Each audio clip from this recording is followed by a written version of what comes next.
சித்தன் கனவு பிரிவு சாகாக்கலை பகுதி 9. கண்ணை துயின்றவமே காலத்தை போக்காதே, விண்ணுக்கொரு மருந்தை வேத விழுப்பொருளை கண்ணுக்கினியானை பாடி கசிந்துள்ளம். மாணிக்கவாசகர் காலத்தை வீணடிக்காதீர்கள் என்று நமக்கு எச்சரிக்கை செய்கிறார். மறவாதீர்கள் அன்பர்களே. சரி, நல்லது அன்பர்களே. சராசரி மனிதனின் நுரையீரல் சுமார் 4 to 5 லிட்டர் காற்றை கொள்ளளவு உடையது. அது நாம் சுவாசிக்கும் போது காற்றிலிருந்து பிராணவாயுவை மட்டும் பிரித்து எடுத்து இரத்த நாளங்கள் வழியாக பிராணவாயுவை இரத்தத்தில் கலக்கச் செய்து உடல் முழுவதும் முக்கியமாக மூளைக்கு அனுப்புகிறது. ஆக்சிஜன் என்னும் பிராணவாயு அங்கே காற்றில் உள்ள நிலவாயுவான நைட்ரஜன் வாயுவை மனித செல்கள் நிராகரித்து அந்த வாயுவையும் ஏற்கனவே உடலில் ஏற்பட்ட வேதியியல் மாற்றங்களால் உருவான கரியமில வாயுவையும், அதாவது கார்பன் மற்றும் ஆக்சிஜன் கலந்த இந்த வாயுக்களை இரத்தத்தின் ஊடாக பெற்று மீண்டும் நுரையீரல் வழியாக வெளி சுவாசத்தின் மூலம் வெளியேற்றுகிறது. இது சாதாரணமாக அனைவருக்கும் நடக்கக்கூடிய இயற்கையான சுவாச முறை. இதில் இடது நாடி சுவாசத்தில் பிராணவாயுவின் அளவு கூடுதலாகவும் அழுத்தம் சற்று அதிகரித்தும் இருக்கும். ஏனெனில் குளிர்ந்த தன்மையானது பிராணவாயுவை அழுத்தி அடர்த்தி அதிகரித்து சிறிய நேரத்தில் அதிக காற்று உள் செல்லும். ஏனெனில் அப்பொழுது இடநாடியில் அல்லவா சுவாசம் செல்கிறது. அதே போல வலது நாடி சுவாசத்தில் காற்றானது வெப்பமடைவதால் அதன் அடர்த்தி குறைந்து குறைவான பிராணவாயு வெப்பத்துடன் உள் செல்லும். மேலும் 2 நாடிகளிலும், அதாவது வலது மற்றும் இடது நாசிகளில் சுவாசம் சமமாக ஓடும்போது வெப்பம் தணிந்து குளிர்ச்சியும் குறைந்து சமநிலையில் நுரையீரலுக்கு காற்றை கொண்டு செல்லும். அதாவது உடலில் வெப்பம் மிகுந்தால் பித்தம் கூடுதலாகி சில நோய்களை உருவாக்கும். அதுபோல உடலில் குளிர்ச்சி மிகுந்தால் கபம் கூடுதலாகி சில நோய்களை உருவாக்கும். அதை போல வெப்பமும் குளிர்ச்சியும் சேர்ந்து மிகுந்தால் வாதம் கூடுதலாகி சில நோய்களை உருவாக்கும். வெப்பமும் குளிர்ச்சியும் சேர்ந்து குறைந்தாலும் சோர்வு போன்றவை ஏற்பட்டு பலவித பிரச்சனைகளை உருவாக்கும். இதனால்தான் சித்தர்கள் காலைப்பிடி காற்றைப்பிடி என வாசியோகத்தை முதன்மைப்படுத்தினர். சரி, இப்பொழுது சுவாசத்தை வயிற்றின் மூலம் நிகழ்த்துவதை பற்றி சிறிது பார்ப்போம் என்று போதிசித்தர் கூறினார். அப்போது சோங்கி சீடர், குருவே, மனிதர்கள் வயிற்றின் மூலம் சுவாசிக்க இயலாது என்றும் உணவு குழல் மற்றும் சுவாச குழல் இரண்டிற்கும் ஒரு சேர ஒரு மூடிதான் உள்ளது என்றும் அது சுவாசிக்கும் பொழுது உணவு குழாயை மூடிவிடும், சுவாச குழாயை திறந்து வைக்கும் என்றும், அதுவே நாம் உணவு உண்ணும்போது உணவு குழலை திறந்துவிட்டு சுவாச குழலை மூடிவிடும் என்றும் பெரியோர் சொல்ல கேட்டிருக்கிறேன். ஆனால் உணவு உண்ணும் போது சிறு பருக்கைகள் சுவாச குழாயில் சென்று விட்டால் அது உயிராபத்தை உருவாக்கும் என்றும் கேள்விப்பட்டிருக்கிறேன். ஆனால் தாங்களோ காற்றை உண்ண வேண்டும் என்கிறீர்கள். இது எப்படி எங்களுக்கு புரியவில்லை. சற்று விவரமாக கூறி விளக்கினால் நன்றாக இருக்கும் என்று கேட்டுக்கொண்டார். அப்பொழுது போதிசித்தர், அன்பனே, நீ உன்னை உனது குழந்தை பருவத்தை மறந்துவிட்டாய். நீ என்ன தாயின் வயிற்றில் 10 மாதம் இருக்கும்போது மூக்கின் வழியாகவா நீ சுவாசித்தாய்? தாயின் தொப்புள் கொடி மூலம்தானே உணவும் நீரும் காற்றும் உனக்கு கிடைத்தது. நீ பூமியில் பிறந்து தொப்புள் கொடி அறுக்கப்பட்ட அந்த நேரத்தில்தான் நீ மூக்கின் வழியாக சுவாசிக்க ஆரம்பித்தாய். ஒரு குழந்தையானது முதலில் தான் சுவாசிக்க வேண்டிதான் அழ ஆரம்பிக்கும். இதை நினைவில் கொள்ளவும் என்று கூறினார். சரி, மேலும் விளக்குகிறேன் என்று கூறி, சராசரி மனித உணவு குழலானது சுமார் பெருங்குடல் ஒரு 5 அடி நீளமும் சிறுகுடல் சுமார் 15 அடி நீளமும் தோராயமாக இருக்கும். ஆனால் அதன் காற்று கொள்ளளவு என்பது சுமார் 4 லிட்டரில் இருந்து 5 லிட்டர் அளவு வரைக்கும் இருக்கும்.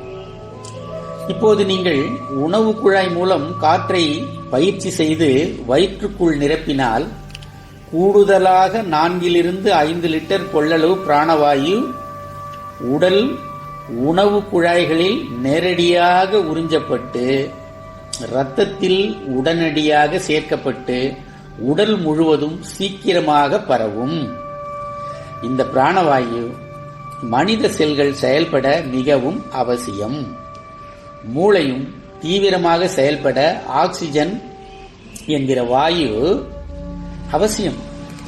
மேலும் கூடுதலாக கிடைக்கக்கூடிய வாயுவை கொண்டு உடல் பகுதிகள் தமக்கு தேவையான ஆற்றல்களை உற்பத்தி செய்யும். சாதாரணமாக உடலுக்கு 3 முக்கிய உணவுப் பொருள்கள் தேவை. அவை புரதம், கொழுப்பு மற்றும் சர்க்கரை. புரதச்சத்து, கொழுப்பு சத்து மற்றும் சர்க்கரை சத்து இவையும் என்னவாக மாற்றம் அடைகிறது என்றால் இவைகளும் தமக்கான ஆற்றல்களை உருவாக்கி உடலுக்கு கொடுக்கின்றன. இது வேதியியல் ஆற்றல் எனப்படுகிறது. இதன் மூலம் ஆற்றல், அதாவது சக்தி, அதன் அளவு நமது உடல் செல்கள் ஏற்றுக்கொண்டு செயல்படக்கூடிய அளவு இருக்க வேண்டும். இந்த சக்தியானது கூடினாலும் குறைந்தாலும் நோய் என நாம் புரிந்து கொள்ள வேண்டும். ஆகவே பிராணவாயுவை நாம் பயிற்சியின் மூலம் உடலுக்கு உணவாக கொடுத்து அதை உடலும் மெல்ல மெல்ல பழகி பக்குவப்பட்ட பிறகு நமது உடலானது காற்றிலிருந்தே ஆற்றலை பெற்றுக்கொள்ளும். இந்த வழிகளைத்தான் சித்தர்கள் வாசியோகம் என்று அழைத்தனர் என்று கூறினார். அப்போது சோங்கி சீடர், ஐயா, காற்றை உண்ணும் விதம் எது? எப்படி நாங்கள் அதை கைக்கொள்வது? இந்த நிலையை நாங்கள் அடைவதற்கு புண்ணியம் செய்திருக்க வேண்டுமல்லவா என்று கூறினர். அதற்கு பாவம் மற்றும் புண்ணியத்தை பற்றி அதிகம் யோசிக்காதே. இந்த உலகில் ஒருவருக்கு புண்ணியமான காரியம் என்பது வேறொருவருக்கு பாவமான காரியமாக இருக்கலாம். அதுபோல ஒருவருக்கு பாவ காரியம் என்பது வேறு பலருக்கும் புண்ணிய காரியமாக இருக்கலாம். நீ ஒருபோதும் இது சரி இது தவறு என்ற பாவனையில் பார்ப்பதை விட நீ ஒரு சாட்சி மட்டுமே என்பதை நினைவில் கொள். ஒரு வழிபோக்கன் தாம் கடந்து செல்லும் பாதையில் உள்ள நிகழ்வுகளை இது சரி இது தவறு என்று தீர்ப்பு கூற மாட்டான். அவன் போக்குக்கு நல்லது மற்றும் நல்லது அல்லாதது இரண்டையும் சமமாக பாவித்து கடந்து செல்வான். சித்தர்களும் அத்தன்மை வாய்ந்தவர்களே. மேலும் அவர்களை பற்றி கூற வேண்டுமானால் அவர்கள் சமூக விடுதலை பெற்றவர்கள். எந்த விதிகளும் அவர்களுக்கு பொருந்தாது. உலகியல் வாழ்க்கையில் தங்களை ஒருபோதும் பிணைத்துக் கொள்ள விரும்ப மாட்டார்கள். ஒரு சாட்சியாக நிகழ்வுகளை கடந்து செல்வார்கள். சுகம் துக்கம் இரண்டும் அவர்களை பாதிப்பதில்லை. ஏனெனில் உலகின் இயற்கையின் தன்மைகளை புரிந்து கொண்டவர்களாக இருப்பதால் எந்நேரமும் ஆன்மீக தேடலில் ஆனந்தத்தில் மகிழ்ந்திருப்பார்கள். சரி, புண்ணியம் எது, பாவம் எது கேட்பாயானால் எனது குரு சிவனார் எனக்குரைத்த ஒரு செய்தியை கூறுகிறேன் கேளுங்கள். யார் ஒருவர் தம் எண்ணப்படி மற்றவர் அனைவரும் வாழ வேண்டும் அல்லது அப்படி நடந்து கொள்ள வேண்டும் என்று வற்புறுத்துவதும் அல்லது அப்படி நினைக்கிறாரோ அல்லது அதற்கான செயலில் ஈடுபடுவதும் பாவம் என்றும், எவர் ஒருவர் தம் செயல்களினால் மற்றொருவர் பாதிக்கப்படக்கூடாது என்று நினைப்பதும் அதற்கான செயலில் ஈடுபடுவதும் மகா புண்ணியம் என்று எனக்கு கூறினர். ஆகவே நன்மை தீமை இரண்டையும் ஏற்றுக்கொள்ளும் பக்குவம் வந்துவிட்டால் மன அழுத்தம் போன்ற பிரச்சனைகள் நமக்கு பெரிய அளவில் தொந்தரவு தராது. சரி, நாம் உணவு உண்ணும்போது ஒரு கைப்பிடி அளவு வாயிலிட்டு மென்று பிறகு அப்படியே சிறிது சிறிதாக விழுங்குவோம் அல்லவா? அதைப் போல காற்றையும் வாயினுள் உறிஞ்சிக் கொண்டு உடனுக்குடன் விழுங்கிவிட்டு சிறிது நேரம் காற்றை அடைத்து காவல் செய்து பிறகு மீண்டும் வெளியில் மிக மெதுவாக ஊதிவிட வேண்டும். அதாவது 6, 12, 18 மாத்திரை அளவு அல்லது நொடிகளை இதை மனதில் கொள்ளுங்கள். பிராணவாயு வாய் திறந்து 6 நொடிக்குள் அதிக அளவிலான காற்றை இழுத்து அதை உடனே விழுங்கிவிட்டு பிறகு அக்காற்றானது 18 நொடிகள் தம்பனம் செய்து, அதாவது அடக்கி வைத்துவிட்டு பிறகு வாயை கூர்மையாக்கி குவித்து மெதுவாக 12 நொடி வரையிலும் அதை ஊத வேண்டும். ஆரம்பத்தில் இப்படி பயிற்சி செய்து உடலை பக்குவப்படுத்தி பிறகு சிறிது சிறிதாக கால அளவை மாற்ற வேண்டும். அதாவது காற்று அதிகப்படியான நேரம் நம் உடலுக்குள் செலுத்தப்படுவதை நீங்கள் உணர வேண்டும். இதையே சித்தர்கள் காற்றை உள்ளிழுக்கும் போது ஏற்படுகின்ற ஒலி ஆ என்றும், பிராணவாயுவை அடக்கும் போது, அதாவது தம்பனம் செய்யும் போது இம் அல்லது மா என்ற ஒலியுடனும், காற்றை வெளியிடும் பொழுது வாயை குவித்து ஊதுவதால் ஊ என்ற ஒலியும் கேட்கும். இதுவே மகாரவித்தை. பிரணவம் ஓம் என்பதின் ஒரு வகை செயல் வடிவம். மிருத்யுஞ்சய மந்திரத்தின் வழியும் இதுவே என்று கூறினார். அப்பொழுது சோகி சீடர், ஐயா, நாங்கள் பயிற்சி செய்து பார்க்கிறோம், ஆனாலும் நம் உடலில் 51 அட்சரங்கள் உள்ளதாகவும் இதை புரிந்து கொண்டு செயல்பட வேண்டும் என்றும் கூறுகிறார்களே, அதையும் எங்களுக்கு விளக்கி சொல்ல இயலுமா என்று பணிவுடன் கேட்டார்.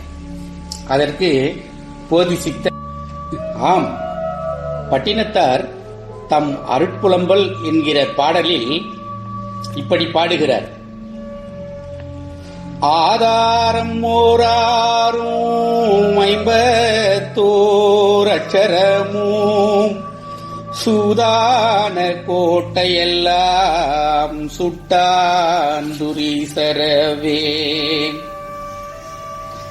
மெத்த விகாரம் விளைக்கும் பல பலவாம் தத்துவங்கள் எல்லாம் தலை கெட்டு வெந்ததடி மண்முதலாம் 50 மாண்டு விழ கண்டேனடி விண்முதலாம் 5 வெந்து விட கண்டேண்டி நீங்கா புலன்களைந்தும் நீராக வெந்ததடி வாக்காதி 5 மாண்டுவிழ கண்டேனடி மணக்கரணம் அத்தனையும் வகை வகையே பட்டழிய இனக்கரணத்தோடே எரிந்து விழ கண்டேண்டி. ஆத்தும தத்துவங்கள் அடுக்கழிய வெந்ததடி, போற்றும் வகை எப்படியோ போதம் இழந்தானை. வித்தியா தத்துவங்கள் வெந்துவிழ கண்டேண்டி, சுத்த வித்தை ஐந்தினையும் சுட்டாந்துரிசரவே. மூன்று வகை கீழையும் முப்பத்தருவரையும் கான்று விழச் சுட்டு கருவேரறுத்தாண்டி.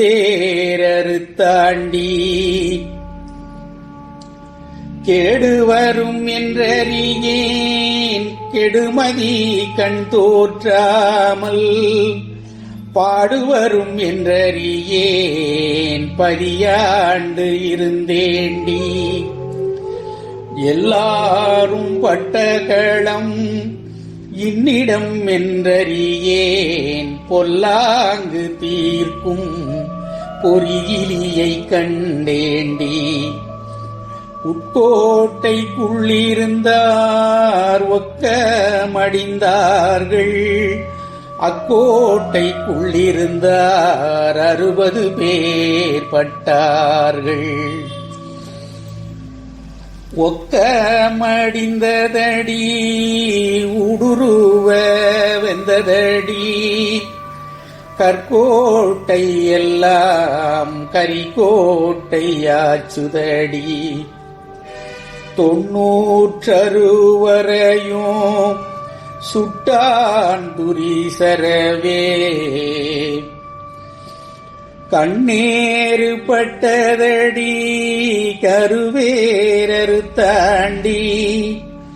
ஓங்காரம் கெட்டதடி உள்ளதெல்லாம் போச்சுதடி. ஆங்காரம் கெட்டதடி அடியோடறுத்தாண்டி, தரையாம் கூடிலை முதல் தட்டுருவம் வெந்ததடி. இறையும் மனத்திடும்பை எல்லாம் மறுத்தாண்டி, முன்னை வினையெல்லாம் முழுதும் மறுத்தாண்டி. தன்னை அறியவே தானொரு தீயானேண்டி, என்னையே நான் அறிய இருவினையும் ஈடழித்து, தன்னை அறிய தலம் எனக்குச் சொன்னாண்டி. கொண்டவர்கள் கொண்டதெல்லாம் கொள்ளாதார் கொள்ளுவரோ, விண்டவர்கள் கண்டவரோ கண்டவர்கள் விண்டவரோ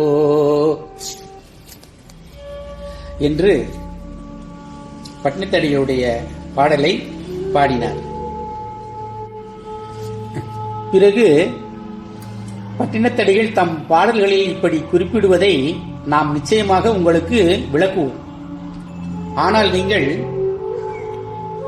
ஔவையார் அருளிச் செய்த விநாயகர் அகவல் என்ற பாடலில் சீதக்களப செந்தாமரை பூ என்று தொடங்கும் பாடலை தயவு செய்து படித்துவிட்டு அதில் அவர் 51 அட்சரங்களை எவ்வளவு அழகாக புரிய வைக்கின்றார் என்பதை ஆய்வு செய்து பிறகு என்னிடம் வாருங்கள், நான் உங்களுக்கு விளக்குகிறேன் என்று கூறினார்.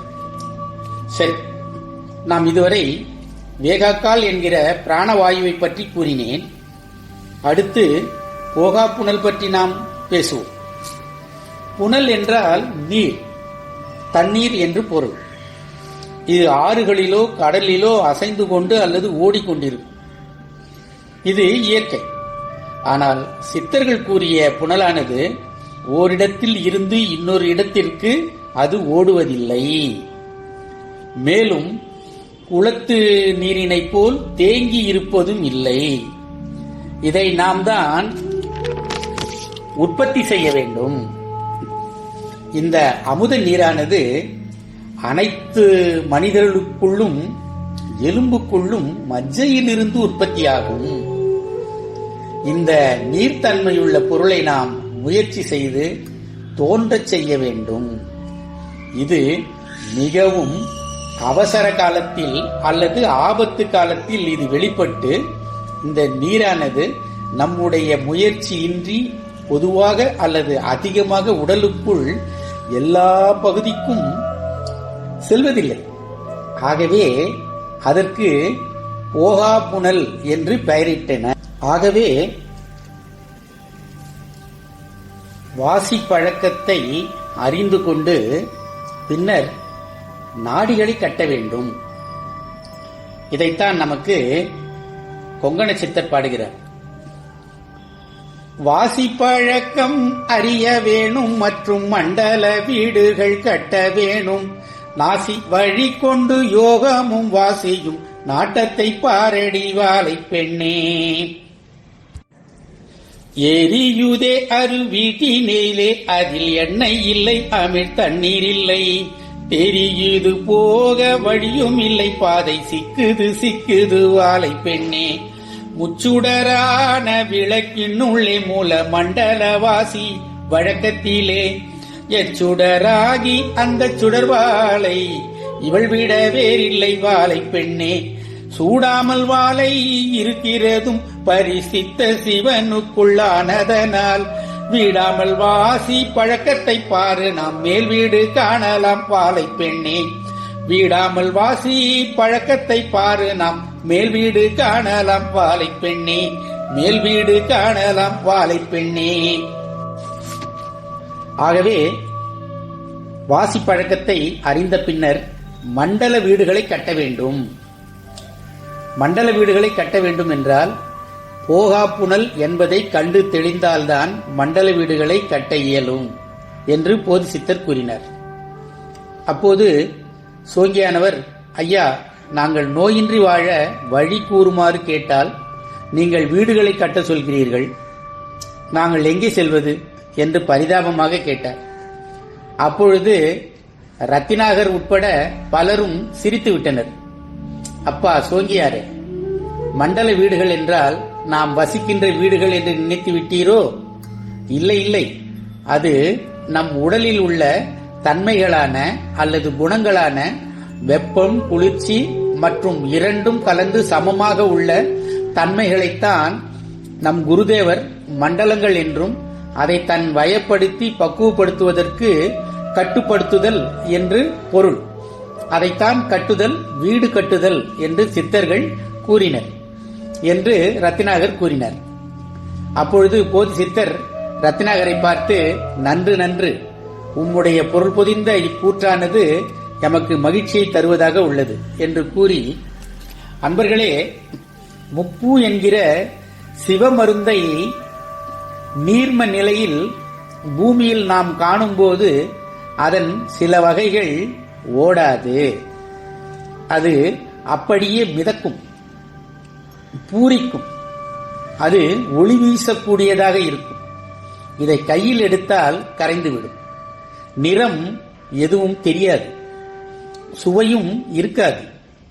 இதுதான் போகா புனல் என்றும் சித்தர்கள் கூறுவர்.